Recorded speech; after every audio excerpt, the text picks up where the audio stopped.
안소 집사회에서 월상 예배마다 그렇게 마다있는 빵과 또 음료 제공해 주심을 감사합니다. 또 안소 집사회에서 섬기시는 그 섬김이 하나님께 영광이 되고 또 귀한 덕이 됩니다. 진심으로 감사하고 또 축복합니다. 성경 말씀 봉독하겠습니다. 요한복음 7장 14절부터 24절까지입니다. 요한복음 7장 14절부터 24절까지 말씀.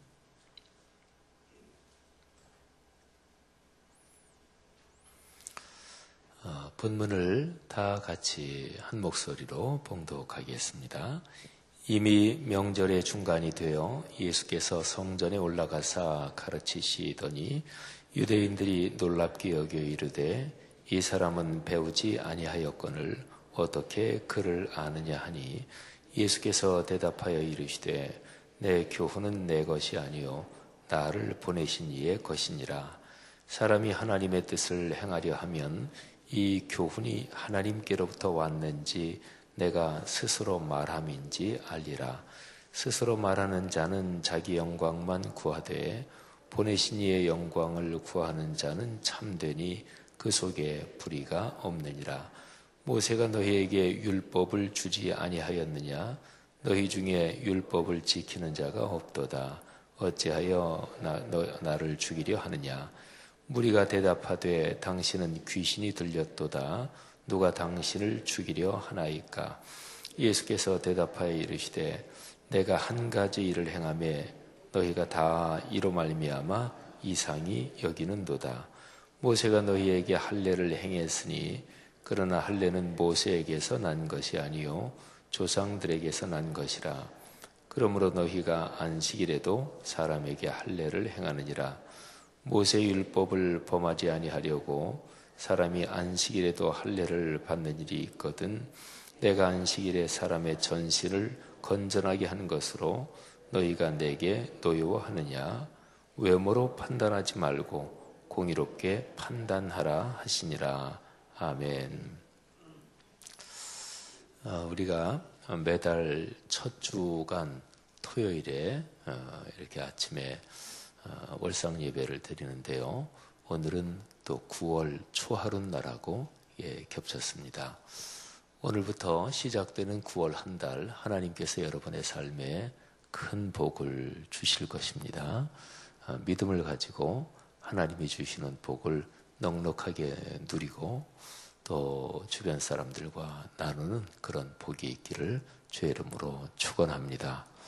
몸이 병약한 분들 하나님께서 건강 관리에 지혜 주시고 또 생활 습관을 잘 좋은 쪽으로 바꿔가는 그런 지혜도 주시고 또 하나님께서 각별히 안수하셔서 병 고침을 받는 치유 역사가 강력하기를 축원합니다.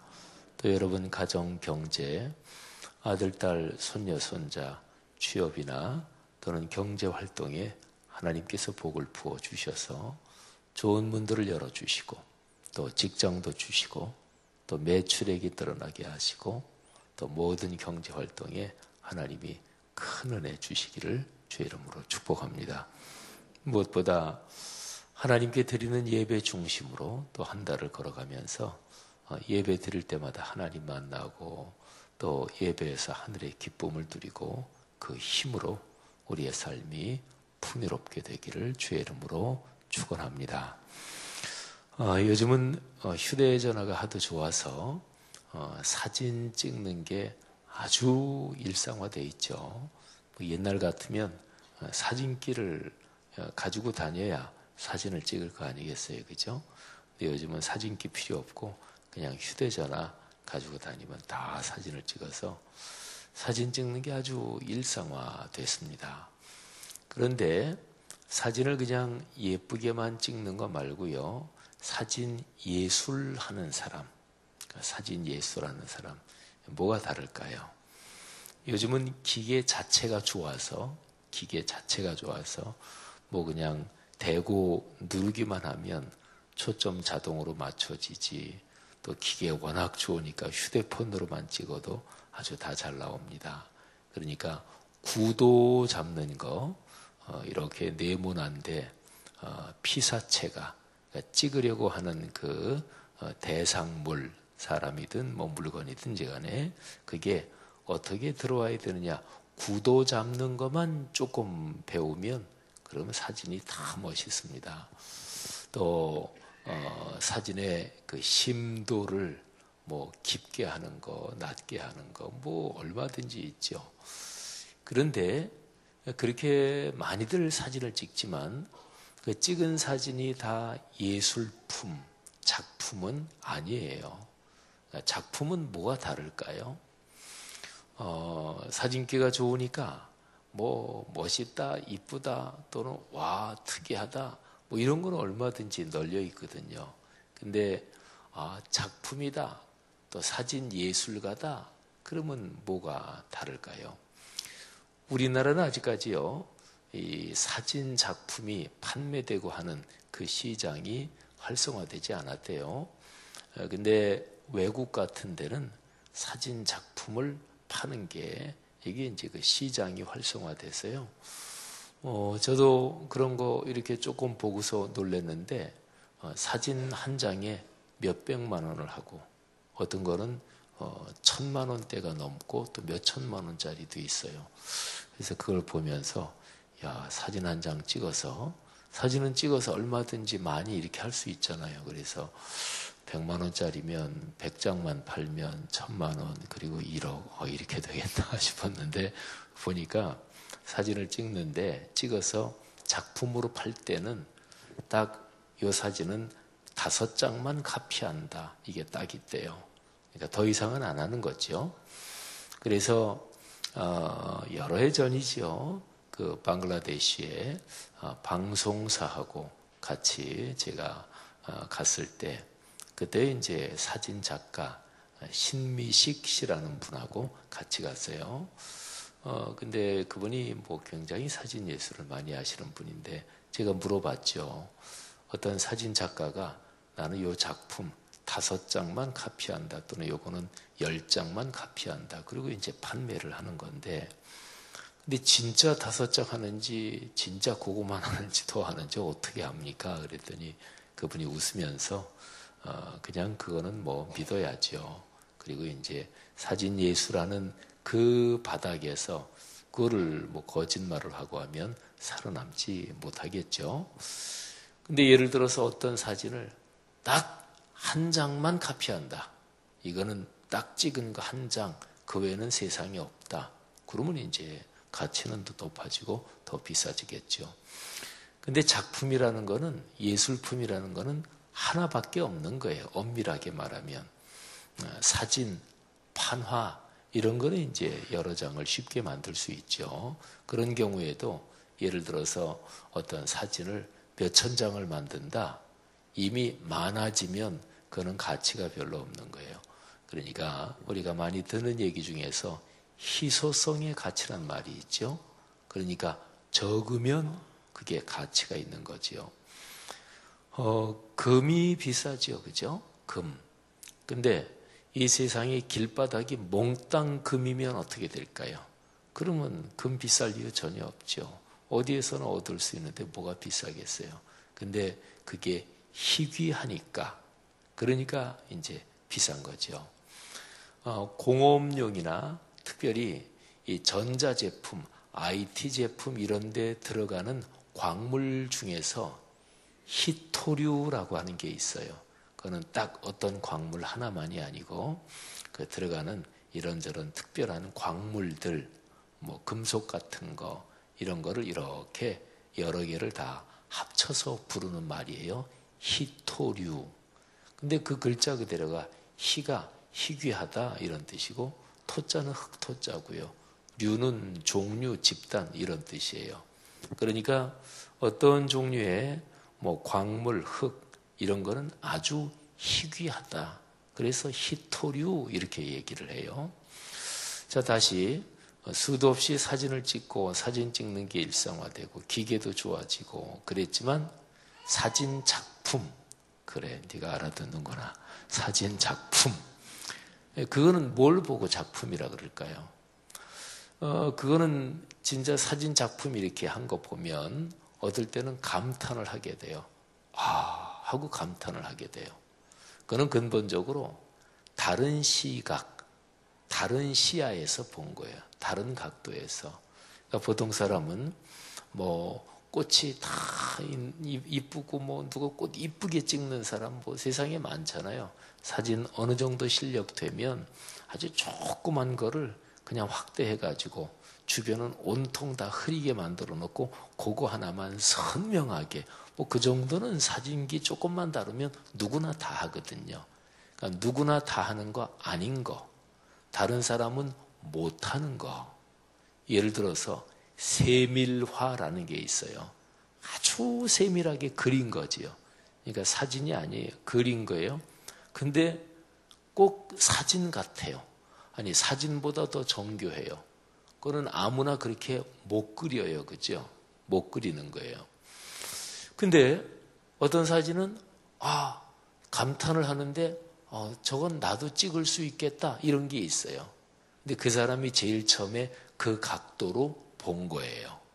그러면 이제 이게 다른 거죠. 피카소라는 화가가 있죠. 그죠?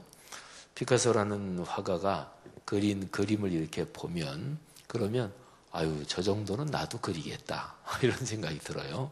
근데 그렇게 제일 처음 그린 그 화가의 시각, 그 생각, 그 각도, 발상 이게 이제 다른 거예요.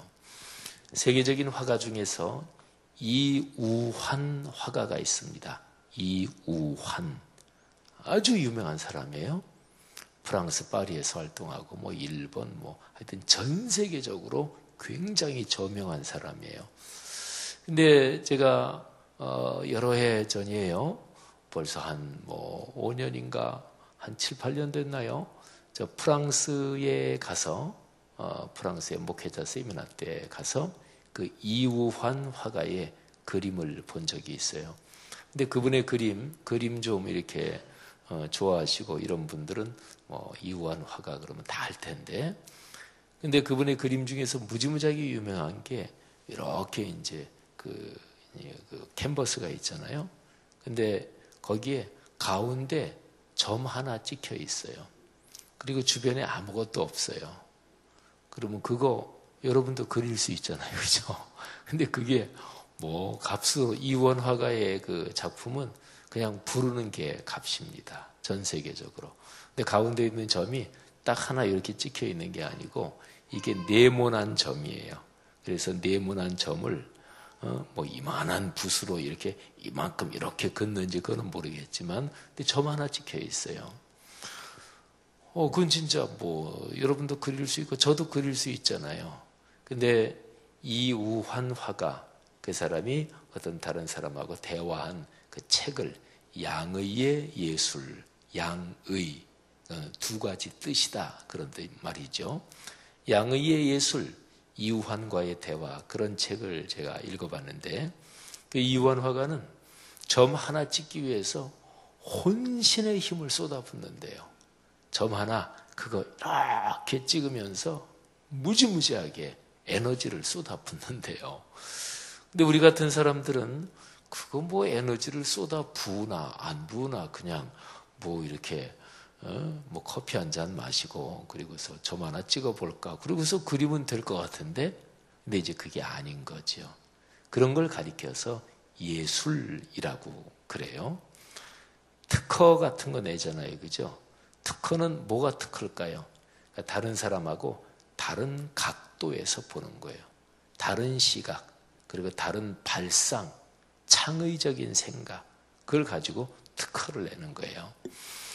그 주전자가 말이죠. 요즘은 뭐 많이 다른데 우리 어렸을 때 보면 주전자 보면 주전자 뚜껑에서 김 나오는 게 이게 위로 나오지 않고 옆으로 이렇게 되어 있죠. 요즘은 오히려 그냥 위로 이렇게 나오는 게 많더군요. 근데 옆으로 이렇게 뭐 조그만 이 지붕처럼 돼가지고 옆으로 나온단 말이에요. 근데 그것도 뭐 특허사항이라 그러죠. 그러니까 이게 위로 이렇게 나오면 사람 손이 뒤잖아요. 그러니까 위로 말고 옆으로 나오도록 해야 되겠다. 그 발상 생각이 좋은 거잖아요. 그죠? 볼보 자동차가 우리가 보통 요즘 안전띠 매는데 보통 안전띠 허리에 이렇게 매는 거 이거는 이쪽 그래서 2점씩이라 그래요. 여기에 지지하는 데가 두 군데다. 근데 요즘 보통 안전띠 웬만한 데는 3점씩입니다. 그러니까 위에서 이렇게 끌어내려 가지고 그러면 지지하는 데가 여기 세 군데죠. 근데 이게 안전도가 당연한 얘기지만 훨씬 더 안전도가 높습니다. 그러니까 사고가 났을 때 2점씩 이 안전벨트 맨 거하고 3점씩 맨 거하고는 뭐 부상이나 사망률 여기에서 현저하게 차이가 나요. 근데 이 3점씩 이 안전벨트를 이거를 제일 처음 개발한 데가 스웨덴의 볼보 자동차예요. 근데 볼보 자동차가 이거를 1959년에 이거를 이제 개발을 했대요. 요즘 전 세계적으로 다 하니까. 그러면 이거를 특허를 내면 무지무지하게 돈을 많이 벌 거 아니겠어요, 그죠? 자동차 회사에서 또 한 거니까 그건 뭐 자선단체가 아니라 회사니까. 근데 볼보 자동차 회사에서 이거를 특허를 안 냈대요. 그리고 어느 자동차 회사에나 다 사용할 수 있도록 특허를 안 내고 그냥 풀었대요. 근데 그 이유가 뭐냐면 이거는 진짜로 생명에 연관된 거다. 사람 생명. 생명에 이렇게 하면은 이거를 전 세계에서 사용하면 수도 없이 많은 생명이 죽지 않고 살 거 아니겠어요. 사고 났을 경우에. 생명에 연관된 거를 뭐 여러 가지 생명에 연관된 그런 아이디어 특허가 많겠지만 이거는 기가 막힌 아이디어인 거죠. 생명에 연관된 아이디어를 가지고 특허를 낼 수 없다. 그래서 안 냈대요. 그래서 스웨덴 볼보 자동차 그러면 전 세계적으로 안전도로 말하면 세계 최고입니다. 그 자동차 이미지가 그런 거예요. 제가 독일에서 공부할 때 그 볼보가 얼마나 자동차가 튼튼한지 그래서 독일 말로 판자 그러면은 탱크를 판자라 그래요.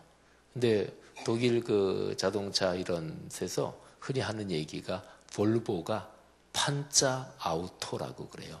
그러니까 탱크 장갑차다. 그만큼 볼보는 아주 안전도가 높고 또 뭐 철판도 두껍고 그러다 그래요. 스웨덴이 저 북유럽 무지무지하게 추운 데잖아요. 뭐 겨울이면 뭐 영하 20-30도로 내려가는 데도 많고 또 굉장히 지형이 그냥 열악하고 막 근데 거기에서 이게 이 자동차가 잘 굴러다녀야 되니까 어쨌든 여러분 사람이 살면서 남보다 더 탁월하고 그러는 거는 그 가장 근본적인 게 무엇일까요? 그거는 다른 시각을 배우게 하는 거예요. 남들이 다 보는 그런 쪽 말고 다른 각도에서 볼 수 있는 그 발상 이거를 키우는 거예요. 우리나라 학생들이 고등학교 때까지는 외국 학생들보다 훨씬 공부 잘한다 그러죠. 뭐를 암기하고 뭐를 하는 거 훨씬 잘한대요. 근데 대학 들어가서 선진국 학생들 젊은이들보다 다 뚝뚝 다 떨어진대요. 실력이 게임이 안 되는 거예요. 근데 뭘까? 이유는 그는 이제 창의력에서 말하자면 자기 나름의 새로운 각도로 보는 이 머리의 유연성에서 떨어지는 거예요. 그러니까 막 한 군데로 주입식 교육만 쫙 받았으니까 이 창의력이 떨어질 수밖에 없는 거죠. 유대인들은 3살, 4살부터 하나님의 말씀, 율법을 공부하기 시작한다 그래요. 3살, 4살이면 그 정도 되는 아이가 자기가 독자적으로 판단해서 어떤 일을 할 때 이렇게 할까? 이렇게 할까? 또 이 일을 하면 다른 사람에게 유익이 될까? 유익이 안 될까? 또는 우리 엄마 아빠가 예수 믿는 사람이고 나도 유치부 다니는데 내가 그리스도인으로서 이 일을 어떻게 해야 하나님께 영광이 될까? 3살, 4살 되는 아이가 그런 생각 안 하잖아요. 그죠? 그러니까 3살, 4살이면 자기의 판단, 가치 판단, 그리고 인격적인 생각, 판단, 이런 게 사실은 시작되기 전이잖아요. 그러니까 어떤 면에서 이 종이로 보면 백지라고 하여튼 그때부터 이제 아이의 뇌도 발달하고 아이가 이제 만들어져 가는 거잖아요. 한 인간으로서. 그런데 거기에 다른 게 아직 들어있지 않을 그때에 거기에 하나님의 말씀, 거룩한 계시의 말씀, 복된 말씀, 그리고 하나님의 아름답고 풍요로운 창조의 말씀이 그 아이의 두뇌에, 그 아이의 심성에 새겨지기 시작하는 거예요. 그래서 한 10년을 그렇게 공부한대요. 그 정도 되면 적어도 구약성경 창세기, 출애굽기, 레위기, 민수기, 신명기 5권을 특별히 유대인들은 토라, 이거를 율법이라고 부르는 구체적인 말은 사실은 요 5권을 주로 가리키는 말이에요. 구약성경 전체를 가리키기도 하지만, 근데 이 5권은 그렇게 서너 살부터 한 10년 하면은 거의 다 그냥 암송을 한대요. 그래서 13살, 14살 되면 제일 생애 첫 번 설교를 한대요. 이게 유대인들로서는 무지무지하게 중요한, 말하자면 그 예식이라고 그래요. 그러니까 하나님의 말씀을 가지고 생애 첫 설교를 하는 거. 그러면서 이 아이들이 뭐를 배우는 것일까요? 쉬운 얘기로 말하면 성경이 보는 시각을 배우는 거예요. 우리 보통 사람 살면서 보통 누구나 다 그렇게 생각하고 누구나 다 그렇게 보고, 그런데 그런 통상적인 시각 말고 하나님의 거룩한 말씀이 얘기하는 성경의 시각을 배우는 거예요. 보는 법을 배우는 거죠. 그건 보통 사람들이 보는 거하고 틀려요. 하나님의 말씀이 가르치는 거니까. 그러니까 이게 성경적인 신앙의 시각이 이게 체질화되는 거예요. 남들이 그렇게 애써서 이렇게 하고 그러지 않아도 이게 속에 서너 살부터 아예 체질화되어 있기 때문에 평생을 하나님의 거룩한 말씀의 가치관으로 살아가면서 풍요로움과 하늘의 복을 누릴 수 있게 되는 거죠. 여러분, 이게 관건입니다. 그리스도인으로서 복을 누리고 복을 나누면서 리더십을 가지고 살려면 이 하나님의 시각을 배워야 돼요. 그리스도의 마음을 품어야 돼요. 많이 익숙한 말이죠. 빌립보서 2장 5절. 너희 안에 이 마음을 품으라. 곧 그리스도 예수의 마음이니. 그러니까 어떤 마음을 가지고 있느냐, 거기에서 어떻게 보느냐가 결정이 되잖아요. 그러면 이거는요, 이게 신앙적으로 그렇게 살아야지, 이게 아니라 자라는 아이들로 보면 학습 능력과도 이게 직결되는 문제예요. 그러니까 유대인들이 전 세계적으로 그냥 한 1000만 정도, 1000몇백만인가 그 정도밖에 전 인구가 안 돼요. 해외에 있는, 전 세계에 있는 유대인들까지 다 합쳐서 대략 팔레스타인 거기 본토의 절반, 또 미국에 제일 많이 살고 해외 세계 흩어져 사는 사람들이 절반. 근데 그 정도밖에 안 되는데 노벨상을 탄 사람들이 유대인들이 30% 가까이 된다나 그러잖아요. 왜들 그렇게 공부를 잘할까요? 유대인들이 머리가 비상하잖아요. 어떻게 그렇게 머리가 비상하고 어떻게 그렇게 공부를 잘할까요? 노벨상을 그냥 휩쓸 정도로. 그래서 유대인의 가정교육, 유대인의 자녀교육, 이름은 세계적으로 유명하잖아요. 근데 그 근본적인 비결은 하나님의 마음, 하나님이 보는 시각, 말하자면 성경 말씀의 시각을 그렇게 서너 살 때부터 그 아이들의 마음 심령에 새겨주는 거예요.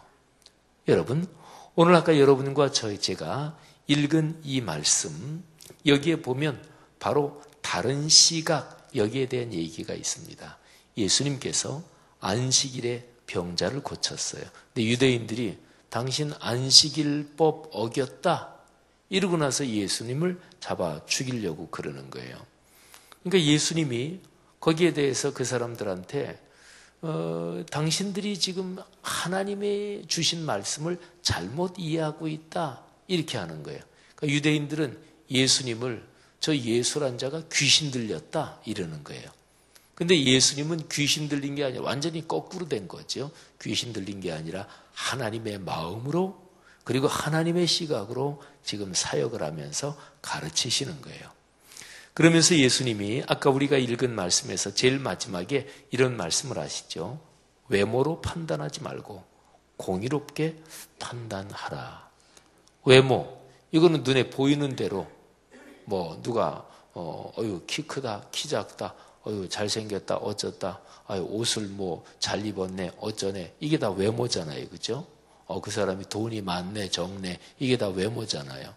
근데 외모로 판단하지 말고 공의대로 판단하라. 이 공의라는 게 뭐냐면 하나님의 의로움을 말하는 거예요. 그러니까 외모로 판단하지 말고 눈에 보이는 대로 판단하지 말고 하나님의 마음, 하나님의 시각에서 판단해라, 이런 거예요. 눈에 보이는 대로, 이게 세상 사람들이 다 살아가는 방식이에요. 근데 하나님의 마음을 가지고 판단하면 세상 사람들하고는 다르게 돼요. 우리가 아까 읽은 말씀에 예수님께서 이런 말씀을 하세요. 18절 말씀인데, 스스로 말하는 자는 자기 영광만 구한다. 그런데 나는 나를 보내신 분의 영광을 구한다.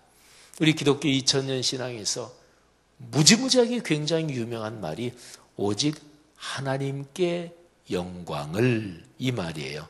이걸 라틴어로 하면 솔리 데오 글로리아. 솔리, 이거는 오직, 데오, 이게 하나님이에요. 글로리아, 이거는 많이 익숙하죠. 글로리, 이거는 영광이란 말이죠. 오직 하나님께 영광을. 종교 개혁자들이 이 말을 심장처럼 삼았어요. 1500년대 종교 개혁이 일어나기 직전에 교회는 가장 타락하고 망가졌어요. 근데 타락하고 망가진 교회를 다시 한번 새롭게 세우는 근본 원리가 뭐냐? 그 한 서너 가지 되는데 그 중에 하나가 솔리 데오 글로리아, 오직 하나님께 영광을. 우리 유명한 음악가 요한 세바스티안 바흐라는 음악가가 있죠. 이 바흐가 굉장히 신앙이 깊었던 분이에요.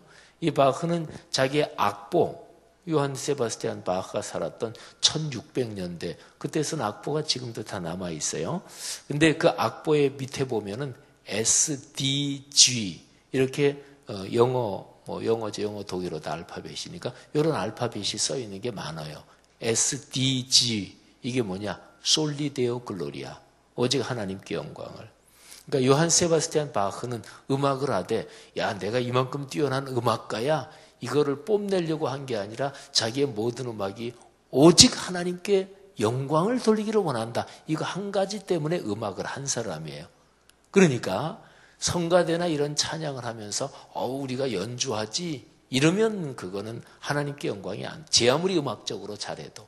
어떤 지휘자가 이 찬양대는 내 음악적 기량을 뽐내는 거지, 그러면 그 지휘자는 벌써 틀린 거예요. 그러니까 세상 연주는 가능해도 예배 때 하나님께 영광을 올리는 찬양은 아닌 거예요.